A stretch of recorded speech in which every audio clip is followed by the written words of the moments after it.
Chat messages are only visible for us, aren't they? So let's begin. Hello and welcome to the fourth chapter of our series, Crisis Imaginaries. Crisis Imaginaries is a series that responds to the current embodied experience of the crisis and asks what imaginative power this experience might hold, occasioned by watching the COVID-19 and global climate crisis intertwine on so many levels. My name is Sophia Karimi and I work as a program curator here at the Goethe-Institut Amsterdam, and this series is a joint initiative between us and Framer Framed. So, who are we? Well, the Goethe-Institut is the worldwide active German cultural institute, and we mainly encourage international cultural exchange and dialogue. Framer Framed is a space for socio-political contemporary art. They can be found in the east of Amsterdam, where they have an amazing space for exhibitions that invites us to think with and through art. They also have an extensive public program. So please take a look at both our websites and social media, or come and visit us, if regulations allow it, for more programs around topics that aim to share a plurality of perspectives and provide different angles of thinking and rethinking together. So I'm very excited for our chapter today, titled Climate Interventions. For this edition, we teamed up with Fiber Festival, an Amsterdam-based festival that showcases contemporary digital culture, audiovisual art, speculative design, and forward-thinking music culture to enhance other worldviews. Actually, their last edition just took place last weekend with a very contemporary theme of instability. Please check them out as well. They offer so much, and I think some of their talks will also be available soon online. So if you're craving more after today, they will for sure satisfy your needs. But now let's really talk about today. Why climate interventions? Well, as some of you might know, our last 3 editions have primarily dealt with social aspects and impacts of the climate crisis. Today, we want to engage with people who plant themselves and their practice at the forefront of climate change and operate from there. Questions for today, tomorrow, and sleepless nights are: is it possible to repair our climate? What might that look like? What can we create when we accept climate change's promise to alter our reality irrevocably? What can restorative technologies offer on a planetary scale, as well as more handcrafted innovations? We will look critically at proposed solutions to see how they emerge from social circumstances and necessitate social change. What grows in the face of crisis? Marija Cetinić from the University of Amsterdam will moderate the discussion.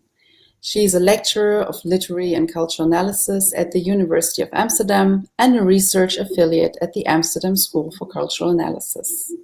Science of Autumn, the Aesthetics of Saturation, her current project, focuses on the concept of saturation and on developing its implications for the relation of contemporary art and aesthetics to political economy. Her essays have appeared in Mediations, Discourse, and the European Journal of English Studies.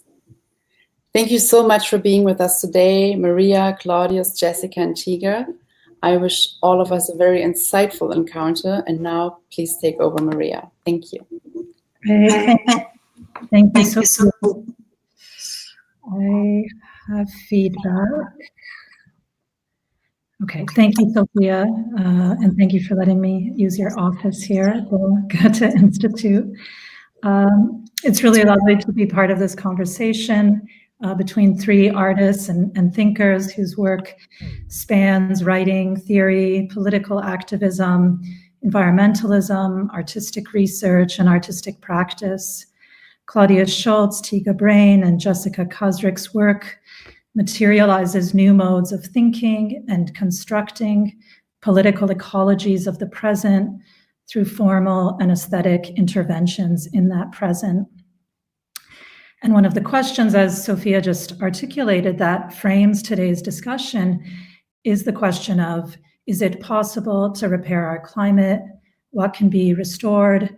Can technology be restorative?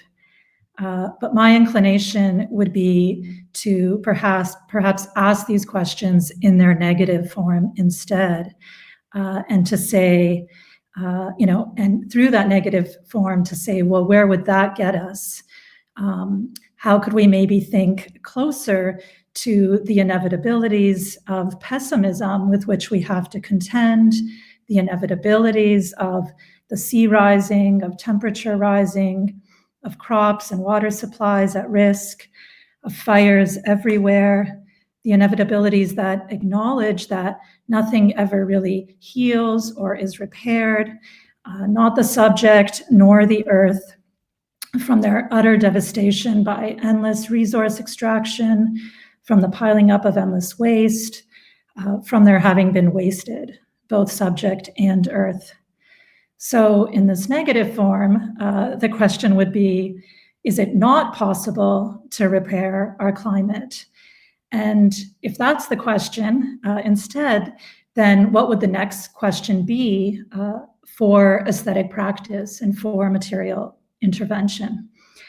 I don't know, but maybe we have to relegate the word repair to sort of the dustpan with all its progressive and liberal leanings. And what then? I don't know, maybe learn to die in the Anthropocene, as Royce Scranton writes. But one more point in this kind of short introduction. Seeing the bees, which I hope we'll see in a minute, in Claudius's current show, Biosphere X or 10, well, in Berlin, an installation that traverses two developments, the loss of biodiversity on the one hand, and the creation of new life forms through artificial intelligence and bionics on the other hand. I thought sort of immediately of the swarm. Insects are good to think with the looming extinction of bees and their vital role as pollinators. How does the practice of the swarm, that sort of collective shift, alter or disappear completely? And swarm, too, seemed like a concept that perhaps draws together some of the practices of all three of the panelists and the kinds of forms that you build and unbuild, form and unform, imagine and cloud.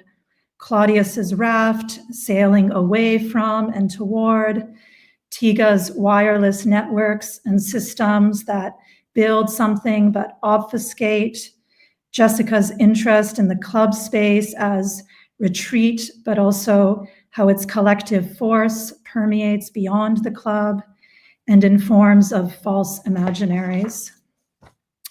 So swarm, as academics do, I turn to the Oxford English Dictionary.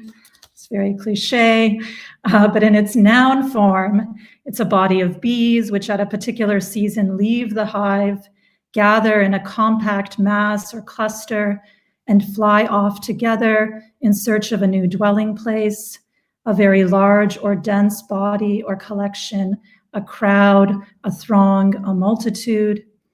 In its intransitive verb form, it's to come together in a swarm or a dense crowd, to collect, to assemble, to congregate thickly and confusedly, to crowd, and also to go or move along in a crowd. And then finally, in its verb form, to occur or exist in swarms or multitudes, to be densely crowded or congregated, to be very numerous, to abound excessively. Of course, these are days where we do not swarm, where the swarm is forbidden or limited. We don't dance very much these days, or at least not very close to each other. But also there's all the contradictions of that concept of the swarm, that it's not only, in this kind of heart and Negri sense, the multitude of potentiality and assemblage that gathers and shifts and forms new spaces and encounters between. So not just a term that has this kind of positive valence, but swarm is also the crowd of fascism, the movement of settler colonialism, the movement of a logic of occupation. And technologies too seem to mimic the swarm, but with a weaponized and infrastructural logic that seeks new spaces to exploit or control or extract from, but also technology as that which looks for the swarm, as that which looks for the densely congregated, so it might disperse it or kill its force through state-backed militarized methods of obstruction of the power of the collective. So riot control, basically. But can technologies also refuse that logic? Can they misbehave? Can they produce engineering closer to the logic of the first swarm I talked about, the dance party or the street riot, the being excessive against the police, against anti-Blackness, against occupation? And so to return again to negation, do we need to think about forms of sabotage in art practices in order to think technology as actually a site of the redistribution of uneven power relations and uneven resource sharing as a kind of climate intervention? What sorts of glitches and ruptures of technology are imperative to address climate change's promise to alter our reality irrevocably? And just to end, there's that volume of poetry by Ida Boreal, the Sabotage Manuals, published by Commune Editions in 2016 and translated from Swedish. The work offers a poetics of wrecking machines, where the saboteur's weapons are the things she typically walks around with, what's ready to hand. Here's her advice to end this introduction by staying with bees and honey. Quote, and if you can get a hold of sugar, pour it into the fuel tank. Honey and molasses work just as well. When the machine is paused, you can make a small hole in the fuel line, cover it with wax. End quote. And here's what she says will happen, quote, engines will gradually swell and choke, break, burn. So I'll stop there, and I'm hopeful we can return to some of these questions, to the bees and the honey and the sabotage after the introductions and remarks by each panelist. So I'll start with you, Claudius. I'll just introduce you and then hand it over to you. Claudius Schulze is an artist and researcher working with photography. His interest lies in nature, technology, and the consequences of global change. Claudius holds a degree in conflict analysis and resolution and is pursuing a practice-led PhD on machine cognition and sensing and the anthropogenic extinction crisis. His work is regularly published and exhibited internationally. It's held by various private and public collections. Claudius's work series, Biosphere X, documents the extinction of species, depicts the development of bionic robots, protocols animals and their behavior, visualizes urban retreats of wild nature from the perspective of autonomous machines, and creates new species with Claudius's own artificial intelligence. His book, State of Nature, published by Hartman Books in 2017, explores technological solutions to climate change and natural disasters in the European landscape. It was shortlisted by Rencontre de la Photographie Arles and Aperture Paris for their respective awards and nominated for Prix Pictet. The self-built raft, The Conquest of the Improbable, serves as his artist studio. He sailed it to Paris and Amsterdam as part of the official programming of Unseen Amsterdam, Paris Photo, and Triennial of Photography Hamburg. So, Claudius, we see you in the gallery. I'll hand it over to you.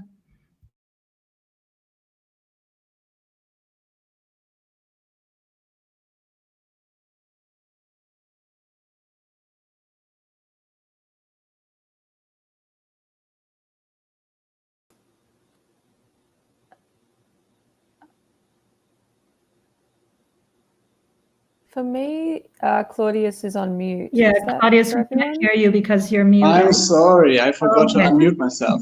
So I'll repeat what I just said. You saw me already. I just said hello and thank you for everybody being here. I'm in the exhibition Biosphere X that I'm having at the moment at Alfred Foundation in Berlin.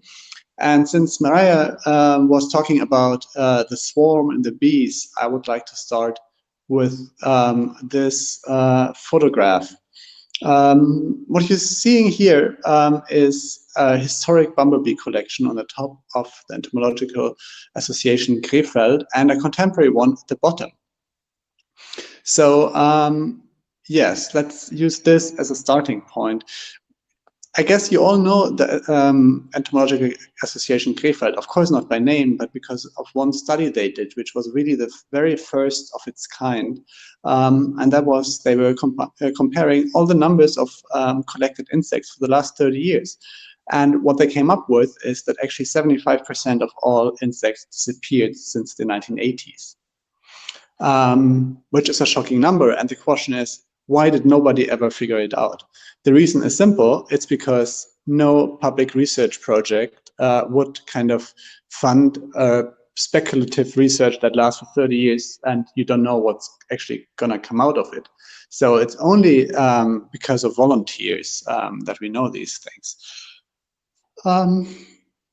So yes, here I am talking about how things fit together. And I think that's an interesting position to be in as an artist, to try to explain something. And I think that is for one very simple reason that actually Marija mentioned. It's such a mess of different kind of things that are coming together. It's so difficult to kind of make sense out of all of these things that I came to the conclusion that I'm strongly convinced that as an artist, or as artists, we have very, very strong tools that other disciplines do not have. We can combine different items that maybe do not make sense in the first place, like the bees that you should be seeing on the one side of the screen, and then a photograph of a guy counting birds on the other side. That there is, in my work, a satellite image opposing a satellite image, so to speak. So the whole thing, Biosphere X, is very much a collage of different items, including dead birds,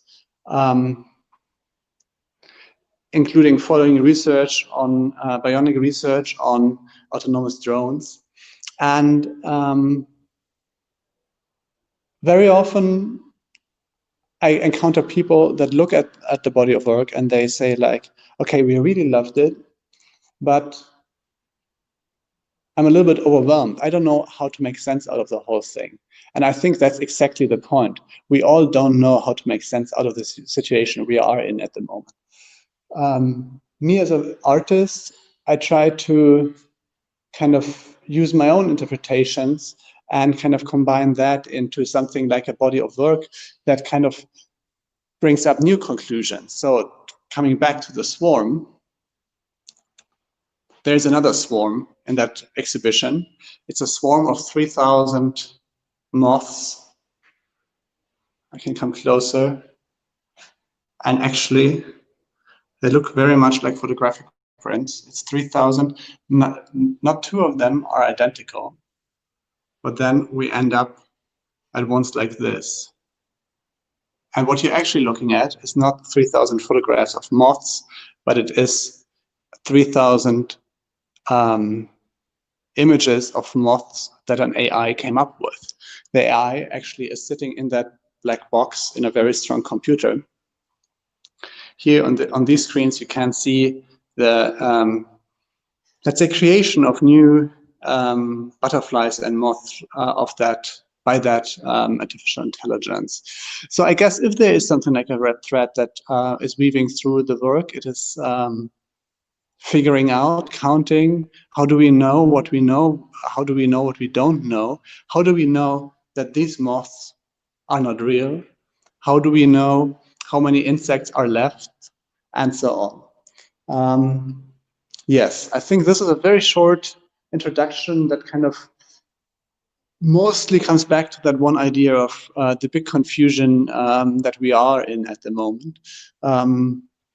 I'll be with you for the discussion in this exhibition space, so I'll come back maybe to the one or the other work. But yes, that's it for me for the introduction. Thank you, Claudius. He's gone, but that was great to be in the space in Berlin. Okay, so Tega. Tega Brain is an Australian-born artist and environmental engineer whose work examines issues of ecology, data systems, and infrastructure. She has created wireless networks that respond to natural phenomena, systems for obfuscating fitness data, and an online smell-based dating service. Tega is an assistant professor of integrated digital media at New York University. She works with the Processing Foundation on the Learning to Teach conference series and the P5JS project. She has been awarded residencies and fellowships at Data and Society, I-Beam, GASP Public Art Park, the Environmental Health Clinic, and the Australia Council for the Arts. So Tega, please. Thank you so much. It's really nice to be here and to see all this work as well. Yeah, as mentioned, I am an artist. I'm calling in from Brooklyn, New York. And yeah, my background is environmental engineering. So my work really asks questions around the ways we're designing technology, the assumptions that underlie the ways we design our systems of infrastructure, you know, that often go unnoticed or taken for granted. And much of my practice is trying to sort of reframe or rethink what we think of as success or failure in the systems we build, and what these definitions reveal about the goals, agendas, values that are underlying these systems, and then get automated and scaled and implemented in these technologies. Maybe I'll share a couple of works that have been mentioned already, just to give you a sense of what they look like. I will attempt to share my screen, although I'm a little bit scared to try that, but let's give it a try.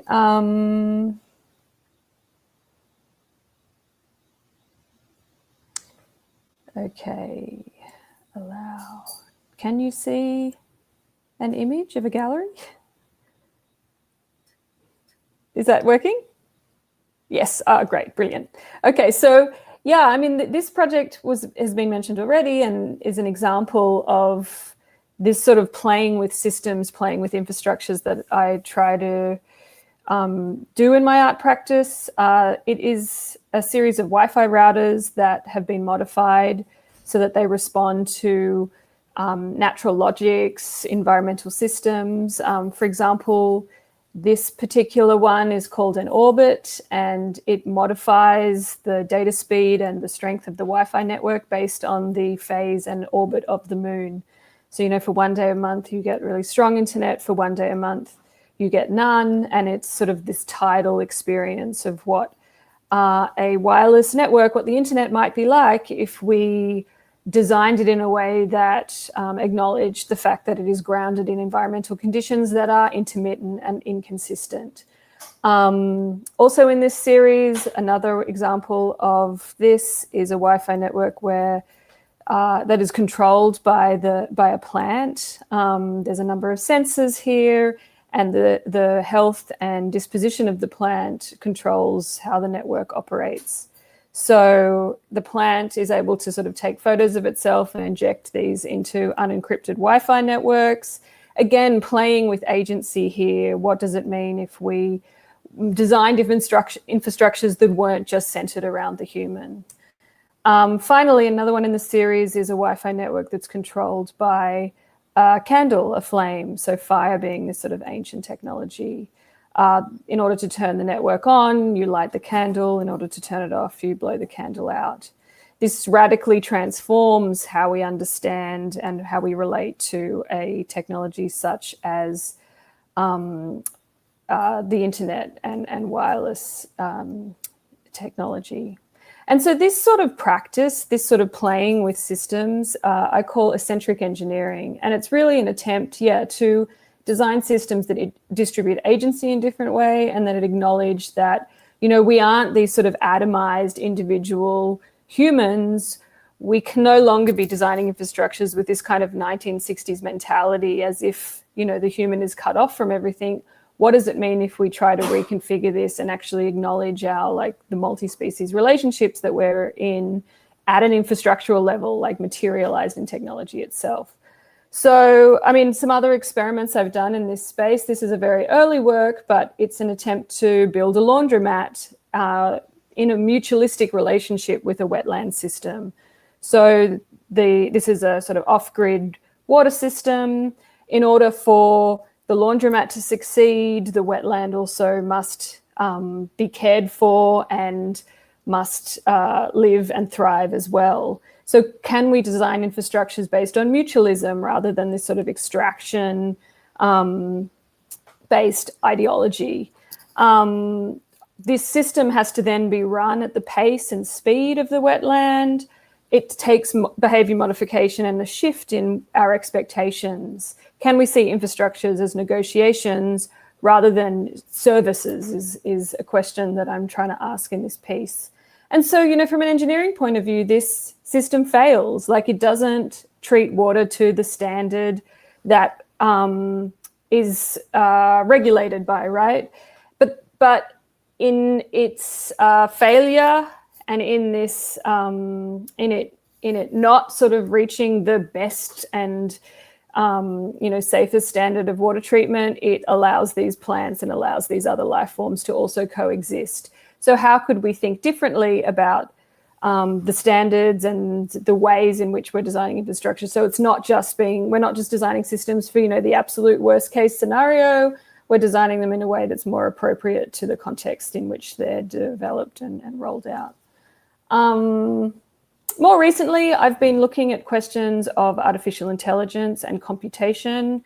How does computation make us see environments? What sort of ways does it, what sort of, actions does it produce? And yeah, I've been exploring these questions in a number of other installations as well, really questioning this idea of responding to crises, responding to emergencies with computation, right? And this is the sort of smart city, smart system response, right? Is that we rather than building infrastructures that are finished or that have a specified goal, computation enables us to build these systems that operate through optimization, right? They assume that they don't really operate with a goal. They're ever iterating, and what does this mean as we start to try to automate or we start to inject computing in environmental management and in a response to the ecological crisis is a question I'm very interested in. It's alluring on one sense in that computation does sort of operate, and particularly AI, with this promise of distributing agency, allowing decision making to be made that isn't specifically being made by people. On the other hand, there's I think the critique of AI has been pretty well discussed at this point. It relies on historic data sets that are biased, that are coming out of histories of racism and colonialism. It's very limited. It's very conservative. It has a lot of limitations, which we can talk about going forward as well. But I think I'll leave it there. Is that about 10 minutes? Yeah. Great, thank you. That was really, the work sounds so cool. So thanks for that. Yeah. And then finally, Jessika Khazrik, an artist, technologist, electronic music producer, and writer whose interdisciplinary practice ranges from composition to ecotoxicology, machine learning, cryptography, performance, visual art, and the history of science and music. Khazrik holds BAs in linguistics and in theater from the Lebanese University, and an MS in art, culture, and technology from MIT, where she was awarded the Ada Lovelace Prize. In 2012 to 2013, she was fellow at Home Workspace Program in Ashkal Alwan, and in 2018, a fellow at the Digital Earth. While concurrently working as technologist and researcher in different collective and institutional settings, her work has been presented at the Normandy Landfill, the Stanford Research Institute, CTM Festival, the Arab Image Foundation, Kunstfall Wein, Les Urbains, the Museum of Modern Art Warsaw, Times Museum, Guangzhou, Luma Foundation, Amnesty International Center of Documentary Arts and Research at UC Santa Cruz, her house, the internet, Secrets and Theater des Walt, among others. Her essay and short stories have been published in Biadat Journal, Cold Journal, The Funambulist, Almadon, and Ibraz, to name a few. Besides her solo practice, she composes the soundtrack of the Geo Cinema Film and Research Project, often collaborates with artists and labels on album art and text, and DJs under different names. She is currently guest faculty at HFK Bremen and the editor of the International Solidarity page at the 17 Teshrin, October 17th monthly publication. So Jessika, please. Thank you so much for the intro, and thank you for inviting me to be part of this conversation. I would like to actually return to your introduction, Marija, around the swarms. I've been also thinking a lot about using spaces for congregational means that are not also necessarily made for that purpose, and also for thinking about the certain tropes and patterns of isolation that is found within discipline. I just want to share a small story from a novel that has very much influenced me in the recent period, also with the viral outbreak. It's called Queen City Jazz by Kathleen Goonan, and in it, basically, it follows an interstellar change that happens within a quasar that is very far into our galaxy, but which actually changes the nature of particulate matter on a nano level. So, and this actually causes bees to become human-sized. So what happens is that basically in parts of the world we have what is called enlivened cities, where you have changes on the nano levels. And on other parts, you have more of very similar kind of, but very hyperbolic politics similar to where we are today, where there's a very increased conservatism. There's also a very, in a way, some sort of resuscitation of highly fundamentalist and also sectarian politics. And there's also different myths and stories and actualizations of plagues happening all the time. But there's something that's really interesting when bees become human-sized, and they become like the urban planners of the cities. So what happens is that in the enlivened city, there are monolithic flowers on top of every building. And depending on the season, the flowers open and the buildings change.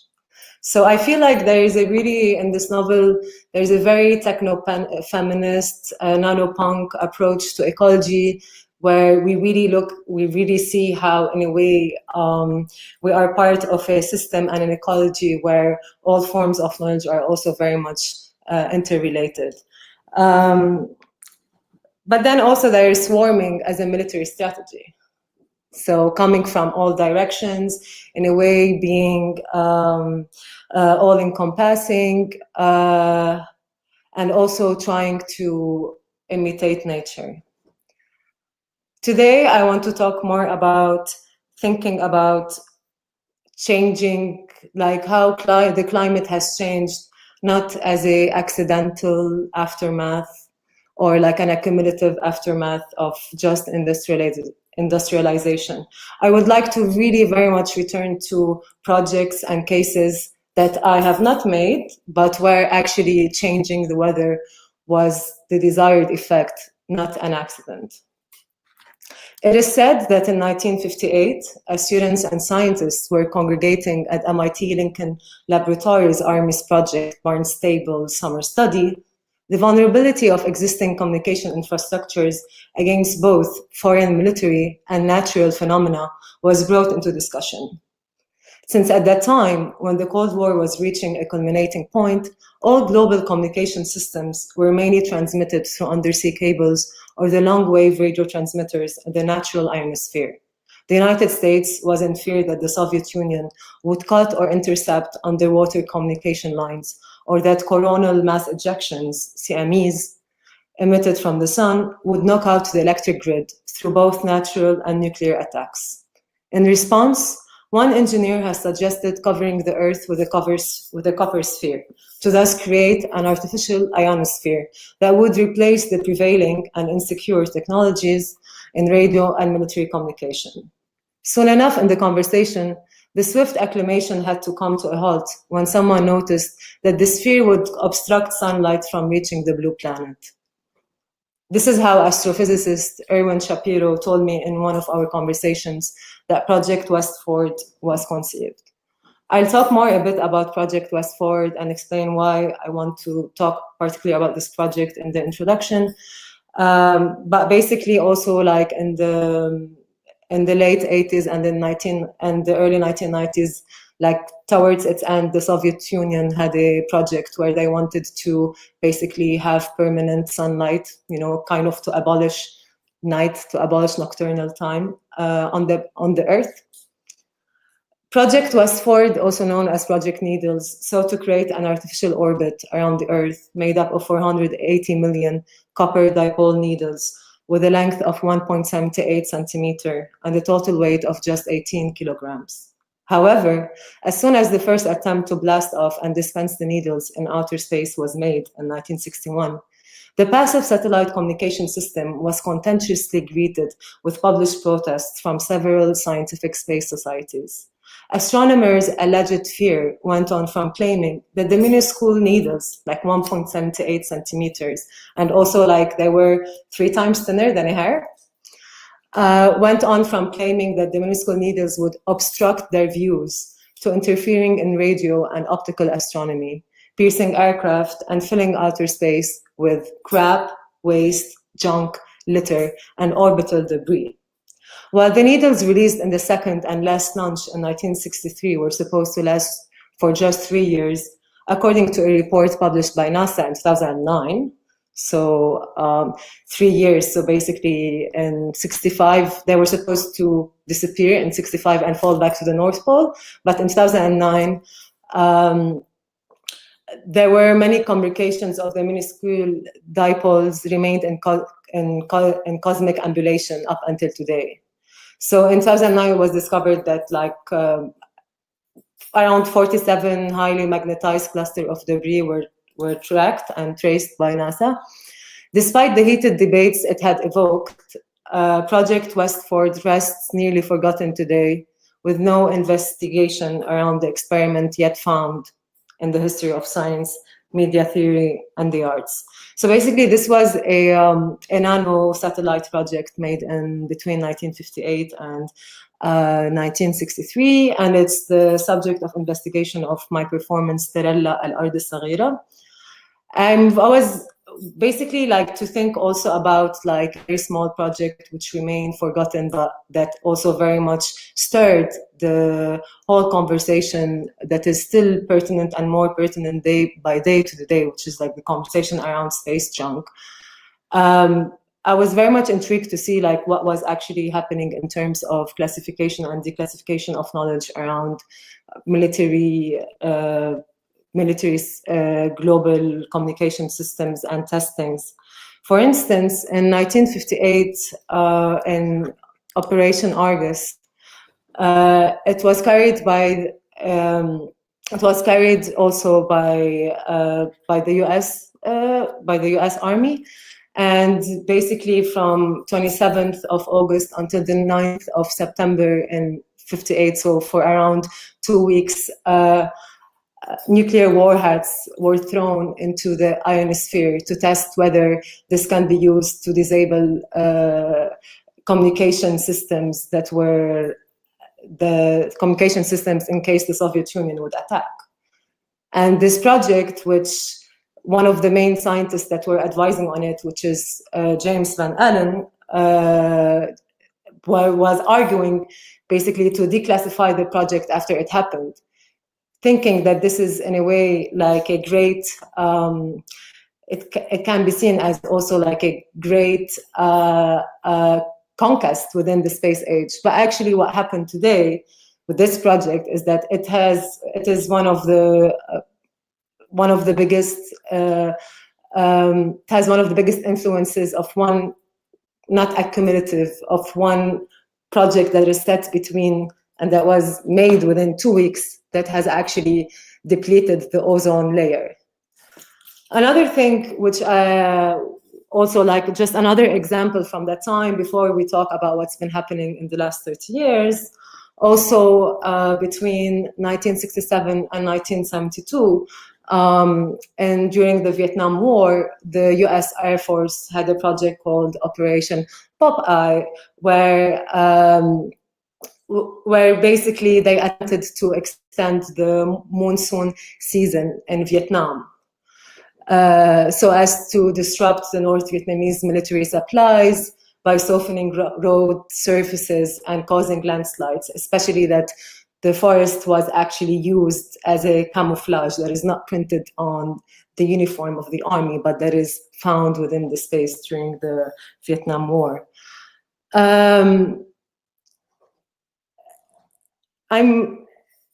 I feel like today, in order to really think of a future where we can, with our own collectivities, congregation, work, and different spheres of knowledge, alter the world and think of like a new turn where we are not falling into the same patterns of changing the weather and entering into a mode where natural disasters and crises are part of our mundane life.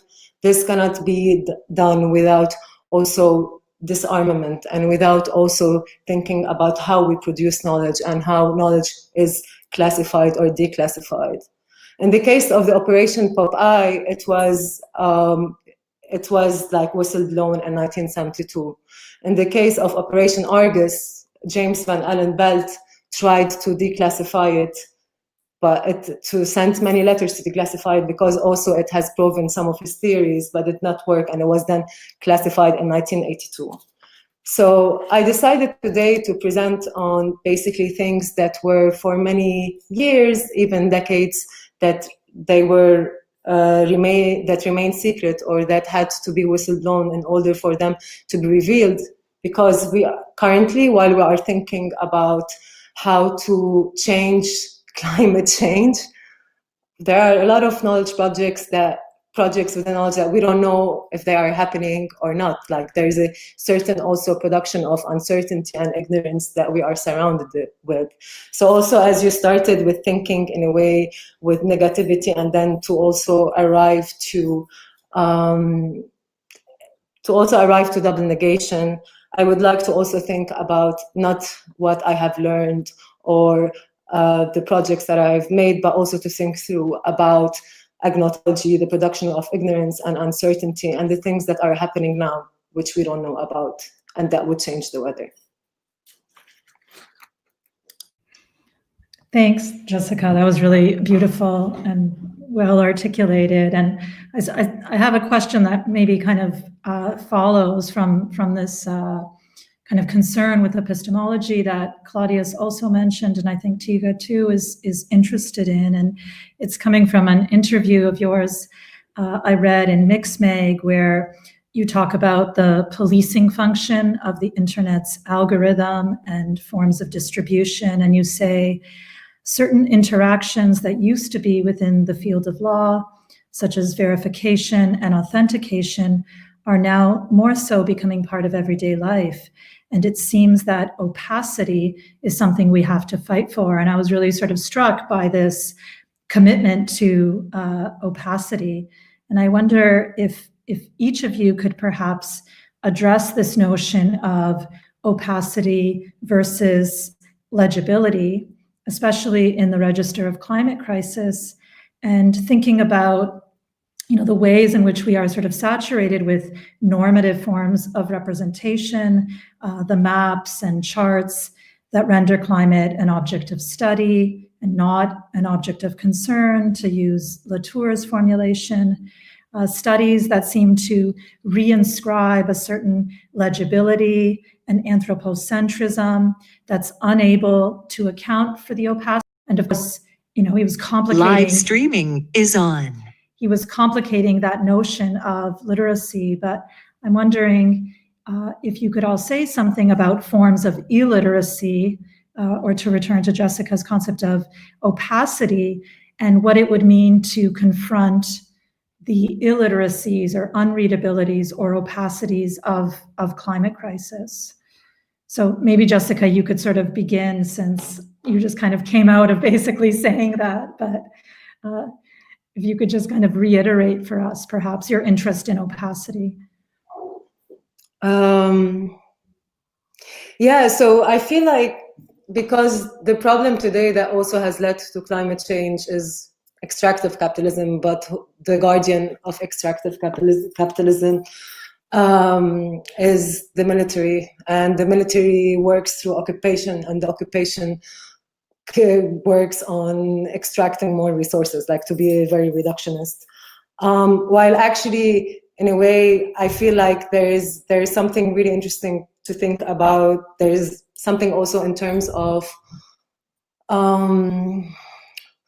maybe, let's say, also thinking a bit psychologically on that front, because while large-scale projects that have an effect on everyone and have an effect into our future remain classified, we are in a way very much encroached upon. And today also with datification and metadatification in very nano, even or in minuscule ways, and in very mundane ways that also we don't know about. So there's a certain, as Michelle Murphy says, regime of invisibility that she uses when she talks about toxicity and the workspace. But I think this regime of invisibility is also very much present within computation. We don't know how we are being tracked. But in order to actually to confront these invisible relations that make us visible in ways that in many cases we are not even aware of, because we don't know how we are, we don't know how we are surveyed on different levels. And there's a huge impossibility to reverse engineer certain things within the computational frameworks that we have today. So that's why I do really believe that opacity is also a right that we need to fight for, and that can be made in a very playful way. There is a certain collectivity. That comes from anonymity, also what happens, for instance, what used to happen in club spaces and what happens in protests. But there is also anonymity that is attained through collectivity. So I really do feel that we need to see these large-scale projects that greatly affect us, and we need to be less seen in some ways, and in others, we need to also think together of how we want to be seen and what to see. I like that, the sort of, holding this contradiction together of kind of wanting, in order to kind of be part of the swarm or to be sort of swallowed by the collectivity, there is a kind of de-individuation or desire for a certain kind of opacity to take hold. And yet at the same time, as you say, obviously that that also functions as a form of state power to kind of, render one anonymous or to steal one's data, etc. Tega, I don't know if you wanted to jump in on this question of sort of epistemology and opacity and legibility. Yeah, I mean, this is a question that's I think a lot about as well. I think absolutely there are these contradictions, like on one hand, uncertainty and a sort of lack of data has been weaponized by those who don't want a response to the climate crisis, and those uncertainties have been used to sort of delay action and cast, doubt and denialism. On the other hand, like in our personal lives online, the capacity to collect data has been augmented and we are dealing with these sort of uninterpretable systems. Not only are they uninterpretable for us as users, but those who are actually producing them, there's also a certain like uninterpretability to machine learning and the way these statistical modeling technologies work. And I've done a sort of number of works that kind of probe this, and one piece we did was we collected, we did a sort of crowdsourcing of thousands of people's stories about these sort of urban myths that have come about through these the uninterpretability of these systems, such as everybody has a story about like how their phone is listening to them, right? I had this conversation, I didn't put it in the internet, and then all of a sudden I'm seeing ads for this thing, like the phone must be listening to me.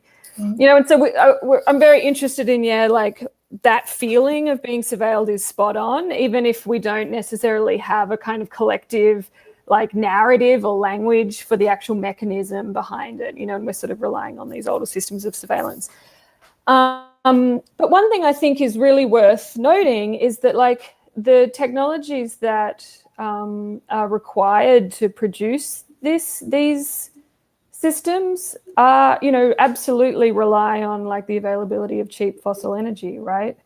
I don't think we could be doing digital surveillance and we could be relying on artificial intelligence and machine learning if we didn't have this, energy regime that we currently that is currently, threatening our very like survival. And so they're absolutely like these entangled situations. I mean, I think when we talk about, the role of the military and the police also in maintaining the status quo here, we could also talk about the carbon impact of that. The US military is like, if you look at their carbon footprint, they come in at like 47th as if they were a country, so they're way up there in terms of just the carbon footprint of that organization. And so, I do think we have to think about like how entwined these systems of surveillance and systems of policing are with, the energy regime that we're in. And I think that helps us understand a little bit more why these issues are so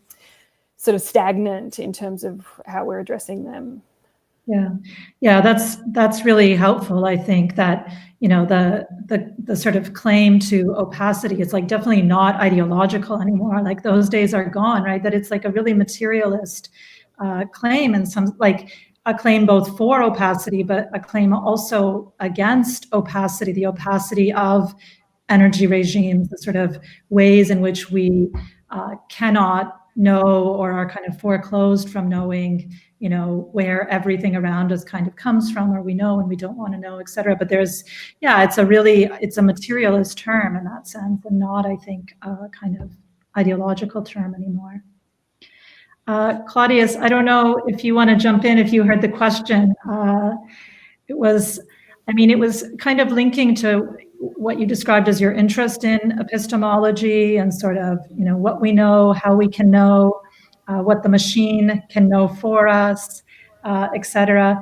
And this sort of distinction between legibility and illegibility, or, opacity and readability, and how our sort of forms of representation, but also more so our kind of forms of materialist intervention engage, either to make legible or maybe to retain a certain kind of illegibility or opacity, because that's the only way maybe to address the scale of climate crisis, which is not a sort of legible phenomenon, or maybe it is for you. But if you could just sort of talk a bit about those concepts. Yeah, I think I would like to jump right in where we were before, and that is surveillance, because, well, I think we do know what or how we are being spied on, and that is Facebook knows everything about us, Google knows everything about us, Apple knows everything about us, the NSA knows everything, the GCHQ, and so on. We are totally transparent. But on the other hand, we don't know nothing about the insects. We do know nothing about the birds. And I think this kind of imbalance in surveillance, I think that is extremely interesting and extremely telling about our times. Yeah, this is something that I think is A, quite striking, and that B, is maybe one of the motivations for me to do the work that I'm doing, to kind of actually look at like, how is that? Why is that? And how can we actually overcome that? Because, I mean, that kind of whole science and rationality-based self-understanding that we do have as enlightened human beings or something like that really asks for a knowledge to begin with. And in many cases, we do not have that when we talk about the environment. There is something like 5 environmental biologists specialized on spiders worldwide. And if you think about how many spiders there are, how many different kinds of spiders there is, and how massively affected spiders are by the changes we are bringing to the world, by kind of light pollution, by the extinction of, or by the kind of disappearance of insects, and so on and so on. I think it's absurd that there is less than a dozen, while there is, I don't know how many hundreds of specialists working at Facebook kind of improving their algorithms that try to figure out how to place the best advertisement on our phones, right? So, yeah, I think this is one of the biggest wonders to me. Yeah, that's great. And I guess, I mean, coming out of that, I wonder then, what it means for you, but also for Jessika and Tega to kind of think with insects, or think with plants, or think with the swarm, where obviously to think with the insect is, it's a strategy for deconstructing human exceptionalism, for instance. It interrupts a certain progressive linear temporality. And, there's a lot of kind of books and theories coming out about this from like 10 years ago. There's UC Parika's Insect Media, an Archaeology of Animals and Technologies, where he analyzes how insect forms of social organization, like swarms, like hives, webs, distributed intelligence, have been used to structure modern media technologies and the network society. So in some ways, like those hundreds of Facebook users or workers that you point to, Claudius, like they are sort of thinking with insects, but in this like really kind of horrifying way, right? Not really knowing them. But, I wonder in all of your practices, like what is the term there? Is it a kind of analogy in the way maybe it is for the Facebook workers to kind of think about distribution or the swarm, or maybe it's analogy for the military or the police, to think about riot control through these kind of animal metaphors?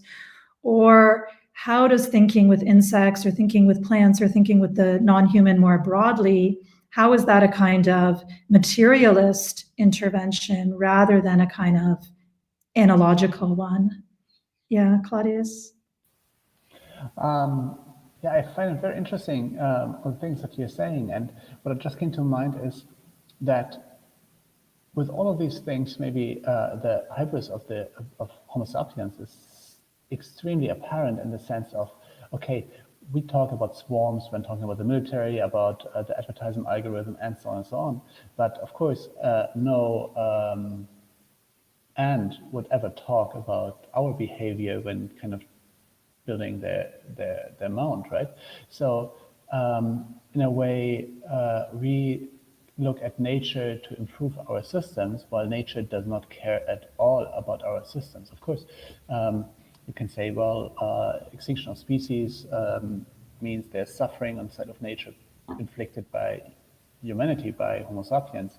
But in the end, the whole issue of climate change, of the extinction of species, that's about the survival of our species much more than about the survival of cute dolphins, right? If we do not pay close attention, Homo sapiens will be gone in a couple of 100 years, maybe even in a couple of dozen years. And then, you know, Earth is a quite young system in a stellar kind of timescale. So nature will just come back without us. So this hybris is something that I find really intriguing, or kind of is something that is informing my artistic practice.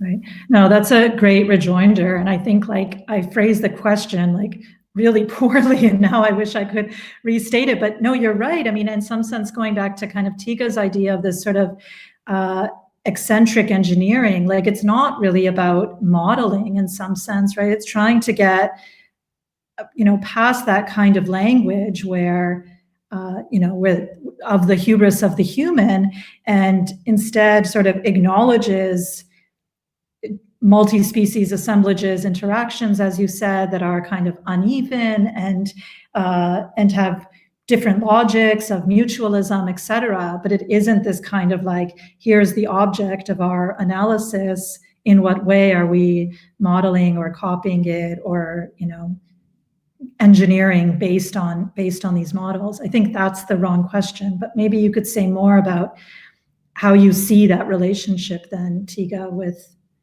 the non-human in your kind of artistic practice. Yeah, I mean, I think there's a dilemma here, right? Which is one that I think is centered around legibility for me in a lot of ways, in that, I'm really glad you brought up that point, Claudius, about the sort of lack of knowledge, understanding, attention that we provide, we put onto other species. You know, I always think about the difference between talking to a, you know, computer scientist or like machine learning specialist versus an ecologist, right? Where I did an interview with a spider researcher in Australia a few years ago, and he was just like, yeah, you know, last expedition we discovered 350 new species or something in that order. And it's like, you know, we talk about this sort of like data, the massive data sets we're collecting, and yet this is the actual reality in terms of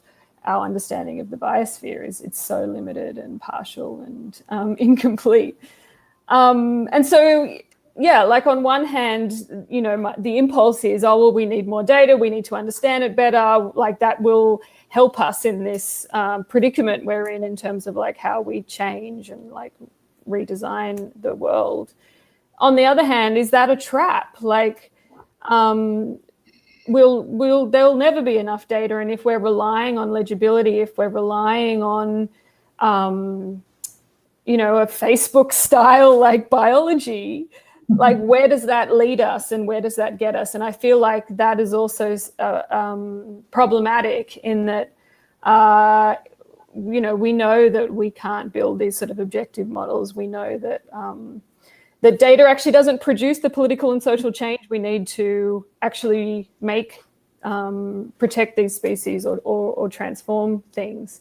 You know, so I'm also interested then in this, like, then, you know, should we be responding perhaps more at like the level of protocol, right? I think of like E.O. Wilson's Half Earth, right? Where it's like not about legibility, it's just about saying, well, you know, half of Earth's landmass, let's leave it unoccupied, and we don't have to know necessarily, but we have these sort of protocols that will help us live better within, you know, the planetary boundaries that exist.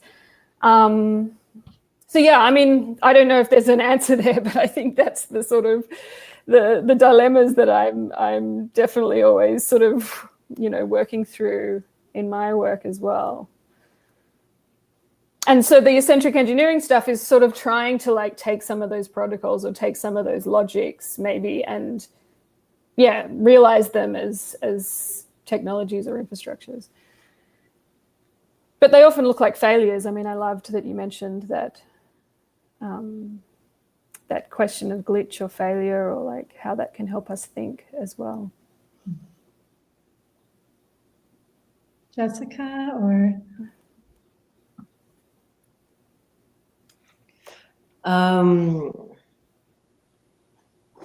I wish I knew more about bees and spiders and was able to communicate with them more than on a level of desire.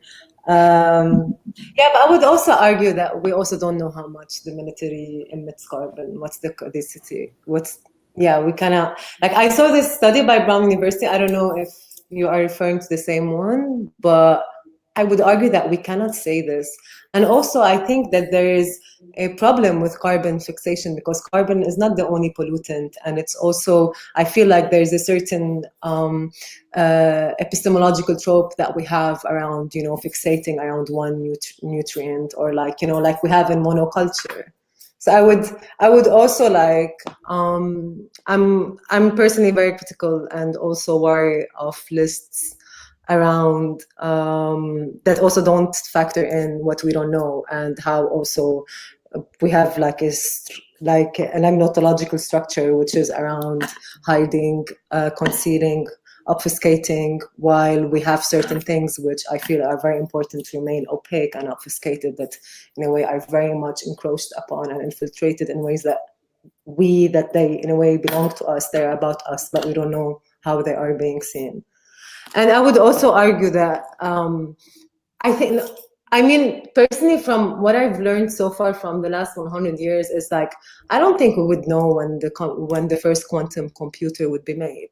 It also took a world war to build the first computer. I don't think that we would know. So I feel like there's something in here I'm thinking about, like how also like large-scale projects and that are led by multinational companies and by states, in a way, end up creating these levels of also abstraction, concealment, and ignorance and distance that they are alien to us, and we don't understand perhaps how they work, because there are already a lot of obfuscation with how the internet works, because it follows this also it follows an adversarial thinking, advertising, you are a target. A target is something also that comes from a military genealogy.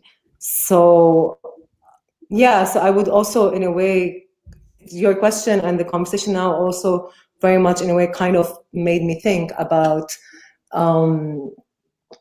also how like the infrastructure, it has been evolving in a way that is also alien to us, if we come to think about subjectivity, and also about like to the collective, rather than also in many cases, as you were saying, Tega, in the beginning, like to the worker themselves, like also, for instance, what we see a lot in the testimonies of like people from the Tech Workers Coalition is that they don't know what they are working on, so also like managers in Facebook don't know many things about how Facebook works.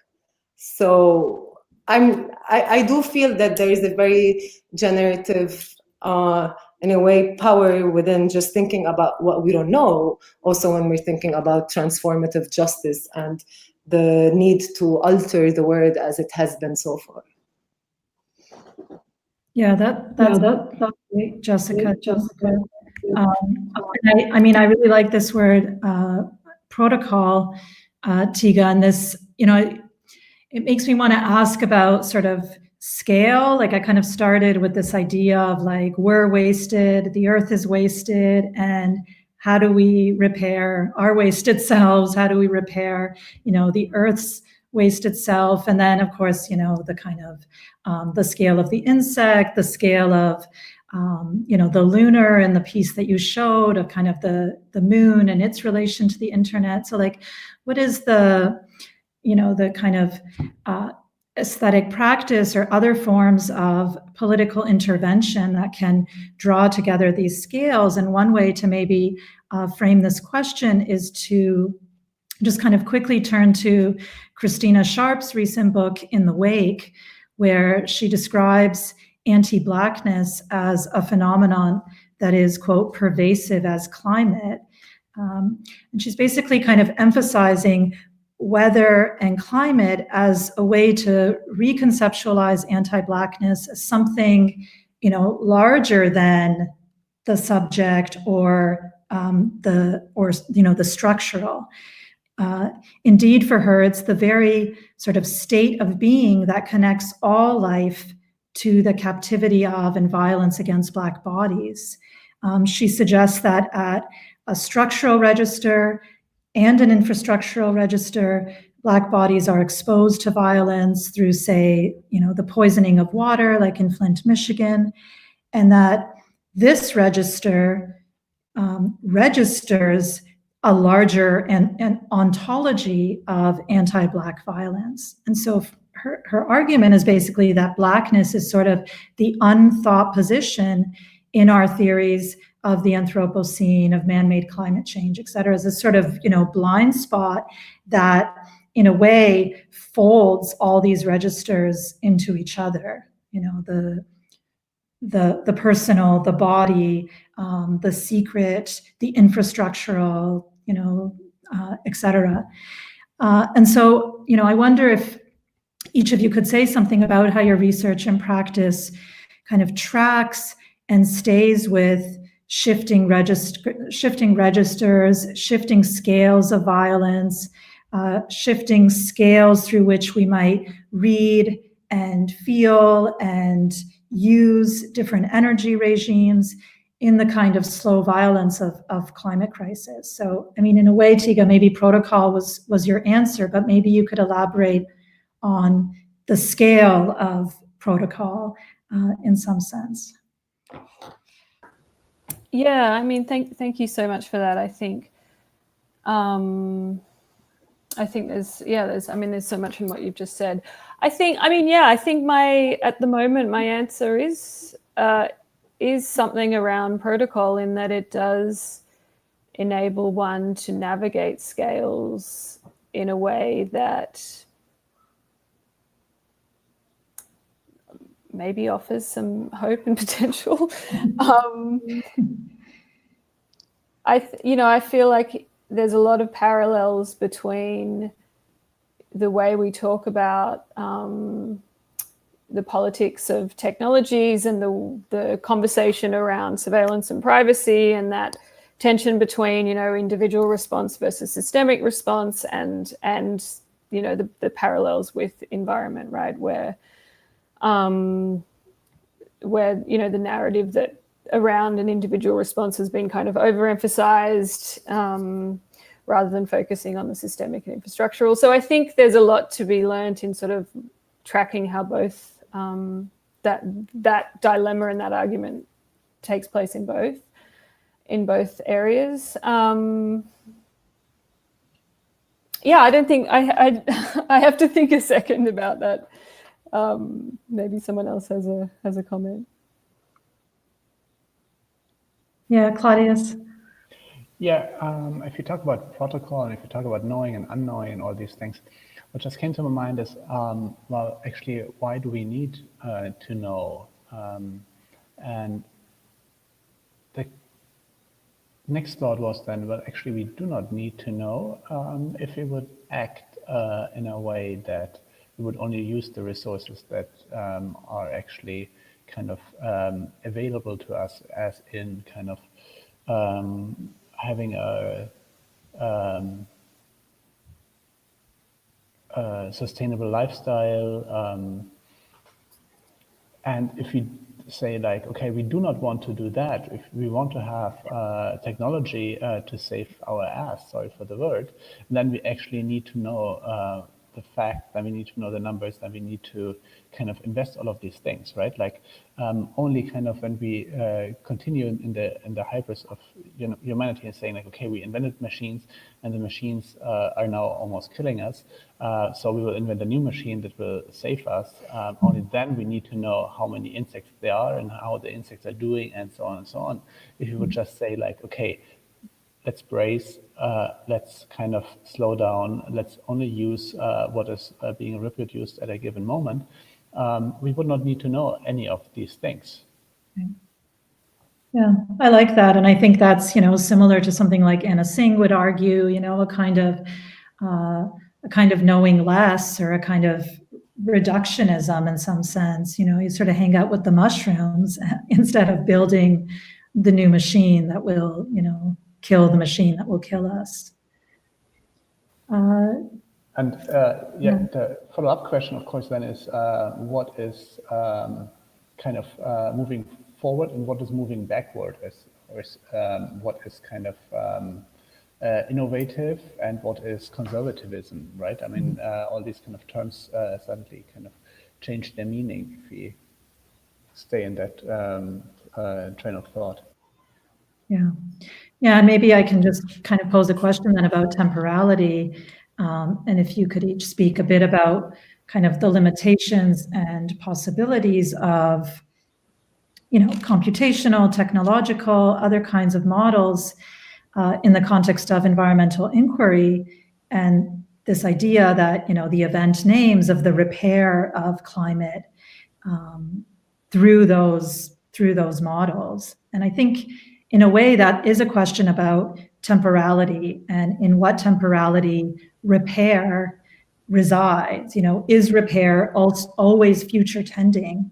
And then, thinking about debt, for instance, as the taking of future, debt as the kind of preemption of futurity, and also, futurity as basically the sheer reproduction of what is the case already in some sense. So, does that maybe return us to the question of the glitch or the question of sabotage as a way towards, kind of cutting through or carving out a different temporal logic that isn't just this kind of tending towards futurity?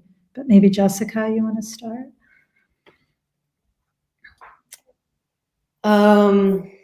Yeah, I wanted to also talk more about the ratio between racism and environmental and like ecocide, because also like the history of where we are today, and militarization is all based on racism, is all based on exclusion, is all based on the order of death.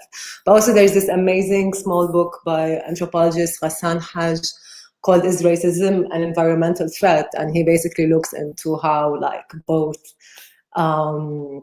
ecocide and racism are all based on like shared roots and wanting to dominate, shared roots also in the logic of capitalism and colonialism. So for sure, they are both very much interrelated. But also to think about temporality and to think about debt as like a confiscation of our future, because we're also born into an economic system where and also into an educational system where, in a way, our future is in many ways confiscated without even.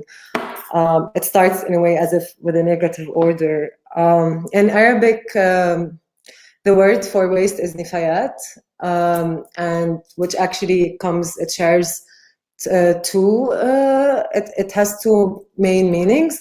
So nifayat comes from the verb nafa, and nafa means both to deny and to exile. So in a way, like waste is like exiled matter that is also denied outside of history. It doesn't get attested for. It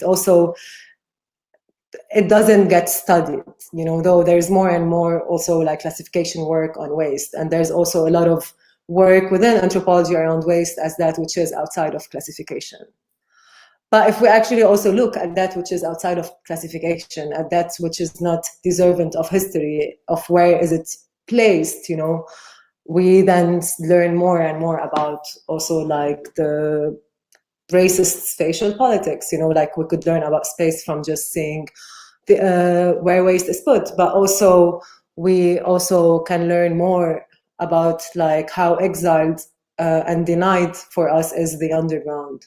You know, like how where a lot of landfills are placed, even if sometimes also like from an engineering perspective, it is not made out of a form of like negligence or venality as we see in toxic waste rates, which are at the heart of them, you know, racist to the level of death and killing, and saying that it's okay for other people to die and to be contaminated, even with like industrial material that they don't have the ability to produce or they don't want to produce, you know.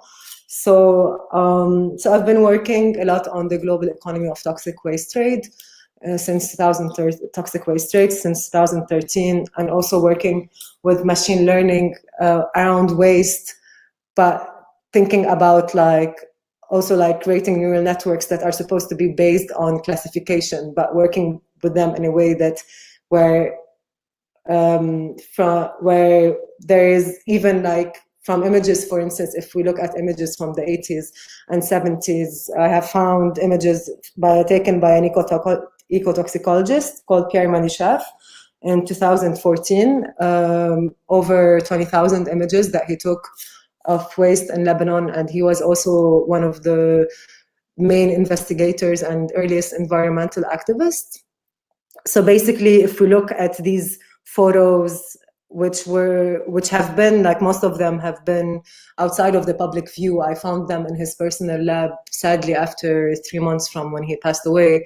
And I've been working also on making them publicly accessible online and showing them in different ways, and so that people from different disciplines can have access to them. But then it puts you into a very weird mode of spectatorship when you look at a quarry filled with trash in 1988. And then when you go visit that quarry and see that this quarry, which was founded in 1964, is now 6 times bigger than it was, you know, from 1964 till 1988.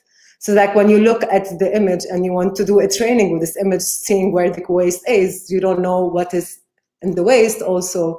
And a lot of time has passed, and many things in a way reach the level of waste because of being expired, you know, it's like outlived or like going after or like reaching their half-life, which in many cases creates toxicity. So yeah, I don't know if I'm making sense between these different relations, but I don't want our future to be seen also as like wasted matter. So, and also just recently, I've been also very much moved and shaken by the Beirut blast, and just basically just realizing that within, it's hard to also frame it within a temporal way, because it's these like very venal and toxic politics which have been enabled and also characteristic of the Lebanese criminal state since many decades are what have made this, but also to just realize that within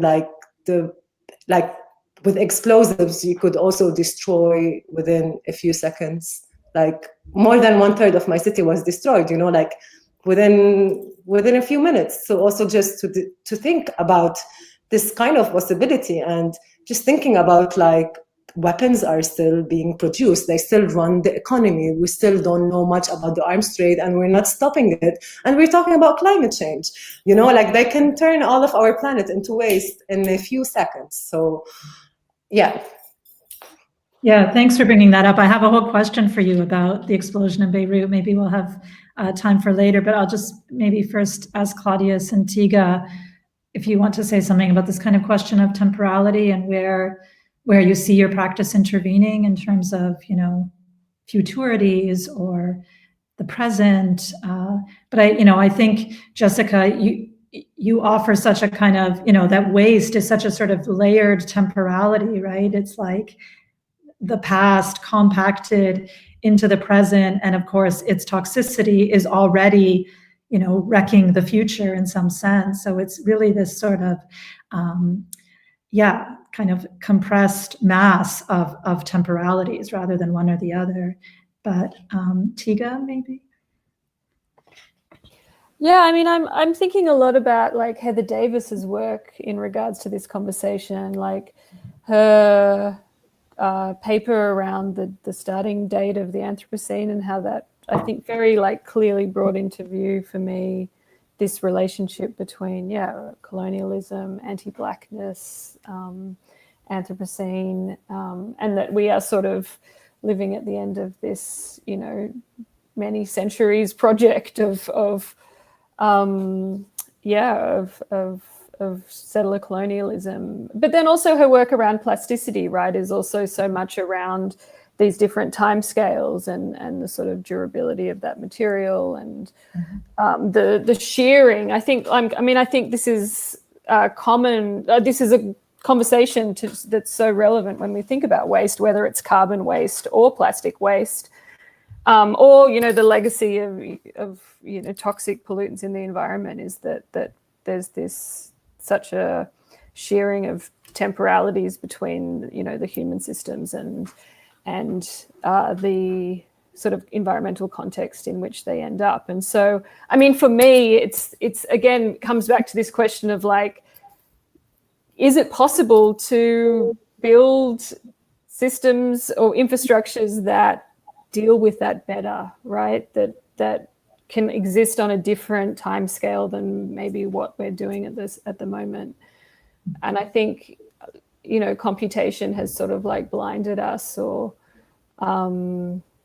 produced a sort of like acceleration of time scales that makes it it's sort of led to a whole lot of like problems and assumptions in terms of acknowledging the temporalities that we do live in that are much slower, or that aren't consistently on, right? That are intermittent or. Yeah, thanks. Claudius, did you?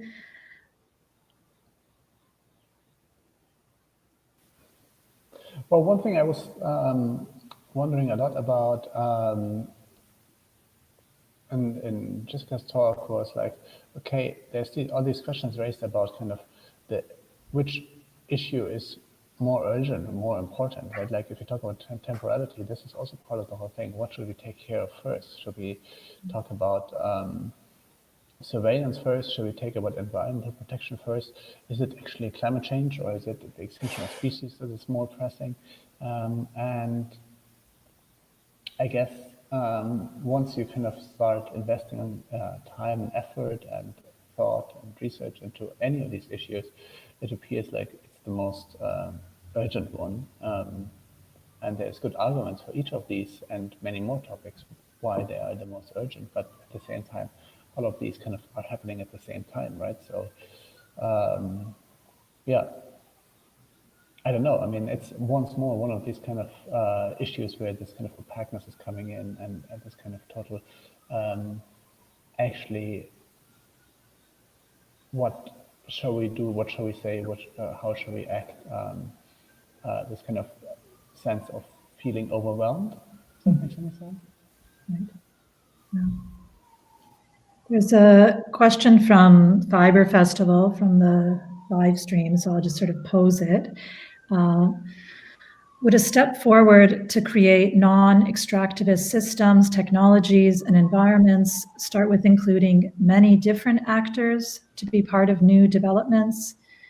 For instance, indigenous people fighting on the front lines, knowledge systems where nature and culture can be seen as one, etc. So sort of what actors would have to be included in the construction of new kinds of engineering or non-extractivist systems and forms of thought, etc.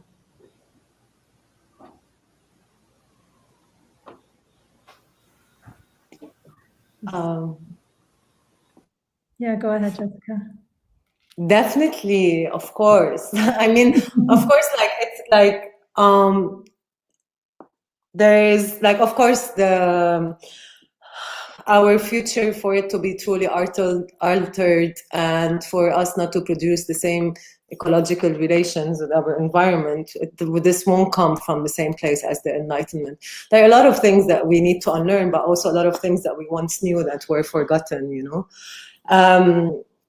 Also, for instance, just like what happened in Beirut led me to research many things. One of it is the history of ammonium nitrate, and which also led me to another militarized history. For instance, in the mid 1850s, when like organic chemists were studying soil nutrients and basically like the relationship between like nitrogen and the soil,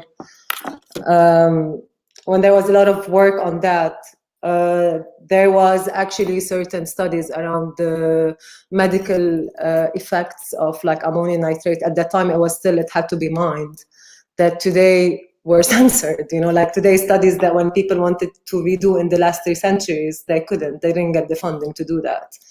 If we actually look, I'm just gonna talk a little bit about industrial fertilizers. Tega would know much more than me. I'm still like very much also learning about this, since like the need to learn about it comes from a very recent experience. But basically, for instance, in the case of like industrial fertilizers, there's a lot of fixation around certain nutrients, while soil actually needs a very needs a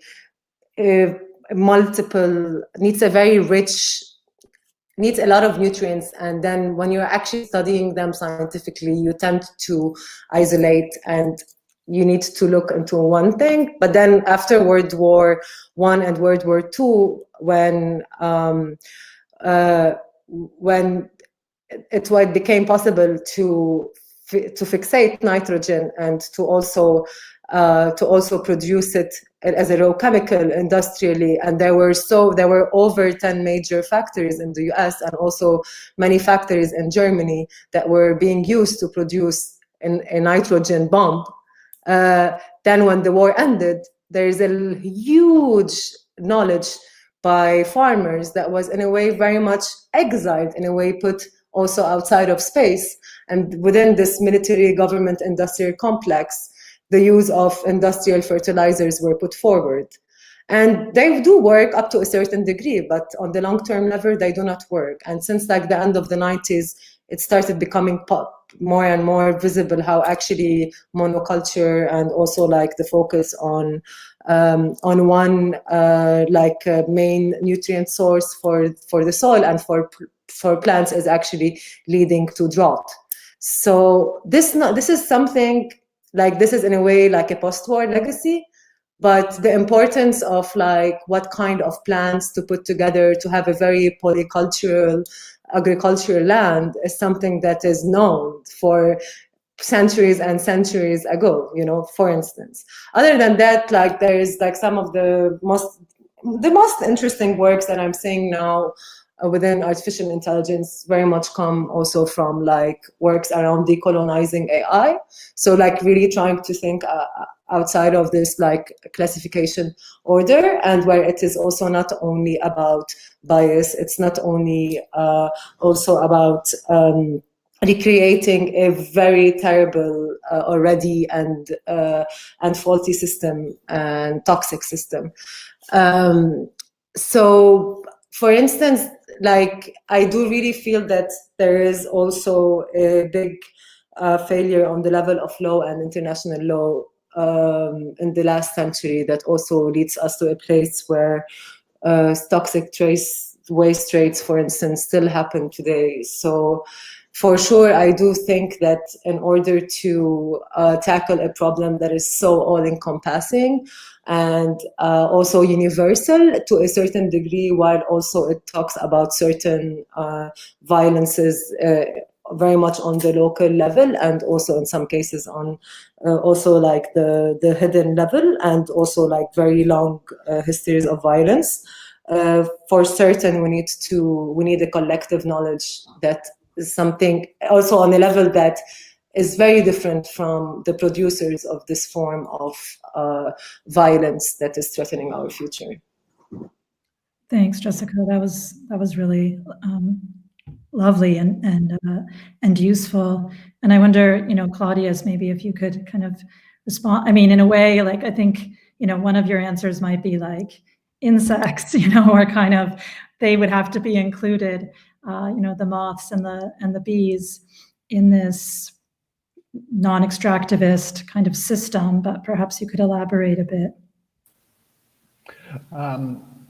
Well, I would like to stay with a whole kind of nitrogen fertilizer topic for a second, because the kind of whole dialectic that we are in, I think that in a way can be described with that as well, right? Because I mean, the invention of artificial fertilizer at the end of the 19th century and the Haber-Bosch process that is able to produce it is actually what kind of enabled us to be in that kind of very prosperous situation 100 and a little bit years later. I mean, the kind of massive growth of the global population is only possible because of the invention of artificial fertilizers.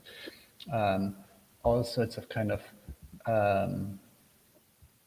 technological development is depending on that. It all goes back to the moment where the majority of the people would not be needed anymore to as farmers to produce food, but rather would kind of would be enabled to work in factories, to use their minds to invent things, and so on and so on. So the whole industrial revolution is kind of at least as dependent on the invention of artificial fertilizers as it is on the invention of the steam engine, if not even more. And now this kind of invention of artificial fertilizers is not only kind of dialectic because it can also be abused as an explosive, as kind of being also one of the kind of most important technologies of the early technological warfare, World War I and so on, but also because it's now something like the death bringer to the nature that we all depend on, right? So yeah, I really like that kind of. I don't want to say it's simplistic, but in a way, a lot of things burn down to its essence when we look at kind of the history of artificial fertilizers. And yeah, so thank you, Jessika, for bringing that topic up. Tega? Yeah, I think you should definitely pursue that line of research because, I mean, for me, again, it's this story of like applying a kind of engineering lens to everything, right? So industrial agriculture is this story of then trying to optimize food systems. And, ultimately that's always going to produce some kind of like reduction or like having to edit out or like scope out certain relationships or certain parts of the story, right? As you're saying, successful food systems aren't only about, mobilizing nitrogen and phosphorus. They're about a whole lot of other factors. And, you can do it for a certain amount of time, but then, of course, your yields will start reducing and whatnot. And it very much reminds me of that. I think it's the first chapter in that Seeing Like a State, James Scott book, where he like looks at the history of German forestry and like how in trying to systematize the forest, in trying to portray it as this factory for wood, trying to optimize it for yield, the undergrowth and these other species become edited out and eventually the ecosystem collapses. But it's only after like 80 or 90 years, like almost a century worth of that sort of work. So again, there's this temporality too, right? Where we can't necessarily see, we're not able to, see the consequences of this systematizing and this optimizing of environments. They will work for a while and then they won't. Then it won't. Which again brings up this idea of debt that I think has come up before, right? Where where debt, I think, is very much in conversation with this question of temporality.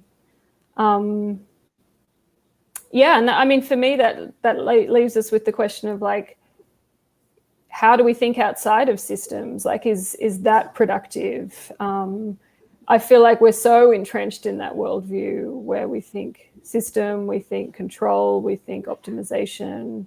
And that's very much, unfortunately, I think the discourse that exists around climate as well, right? Where, you know, the sort of geoengineering scenarios are all about this idea of being able to like, yeah, manipulate, control and design the atmosphere. You could call it repair, but we could also call it, yeah, like engineering, right? And yeah, I don't know, I think, again, there's a huge dilemma there, right? I mean, Holly Jean Buck's book on geoengineering is very much making the case that we need to be thinking about planetary scale infrastructures. We need to be thinking about massive carbon capture. We need this sort of systemic view of the world if we're going to stay under 1.5 degree of warming. And on the other hand, it's like, well, that's the very like, you know, Enlightenment thinking that has got us into this dilemma. So how do we balance that? You know, what is the way forward here? And unfortunately on the arts and on, you know, in spaces of environmental activism, like conservation, hands off, like don't get involved has been dominant. And I'm not sure if we have time for that type of thinking and type of way forward now either. Like, I mean, Holly's whole book is really saying that we need to engage with these possibilities and these like what technologies, I guess. Thanks. You know, I think this is kind of a good place to end because it sort of gives us, you know, a research project like study nitrogen, study phosphorus, track fertilizer, but also, you know, as you say, Tega, kind of there are impasses there already. And maybe I'll just kind of pose a question and we'll end on the question, not because I want the last word, because I definitely don't, but maybe just because it'll sort of, you know, negate my negation of the beginning and at least kind of open us up to a question that we don't have to answer, and then we could stop. But it is kind of going on your article, Tega, that the environment is not a system, and this question you're posing of, you know, what would it mean to think outside of systems? And you write in that piece that when a landscape is managed as a factory, its species become assets alienated from their life worlds. And I wonder about that logic of the managed and then the anti-managerial, both at the scale of the landscape, the subject, you know, the kind of scales that are outside of a kind of human hubris, etc. And so if something like crisis management names the way that the state attempts to hold together a series of contradictory relations through forms of, you know, militarization, manipulation, surveillance, these things that we've been talking about, you know, then what would be a kind of anti-systemic form or an anti-managerial form or logic? If the system is a model of organizing social reproduction for the benefit of the market as sovereign, then how does a practice of non-management organize social reproduction?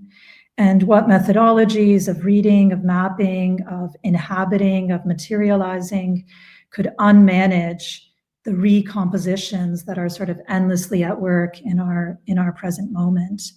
What forms of radical care could we practice against our systemic management, you know, against the ways in which we are managed? What forms of stillness, practices of not really going anywhere, of not working, of not buying, of refusing the compulsion of production, the compulsion of laboring to live, basically, are imperative for climate survival. So what are these forms? What kinds of radical care could kind of unmanage us, unsystematize us in some way? And maybe we could leave it there on optimistic note, I guess, uncharacteristically. But thank you all so much. I enjoyed this so much. I think, you know, you were all so brilliant and lovely, and it was very nice to think with you here. And thank you to Framer Frame, to the Goethe-Institut, to Fiber Festival. And yeah, it was great to meet you. I hope we stay in touch, and goodbye to the people on the live stream. And thank you, Marija. Well, you're welcome. Thanks. Yeah, thanks so much. You're welcome.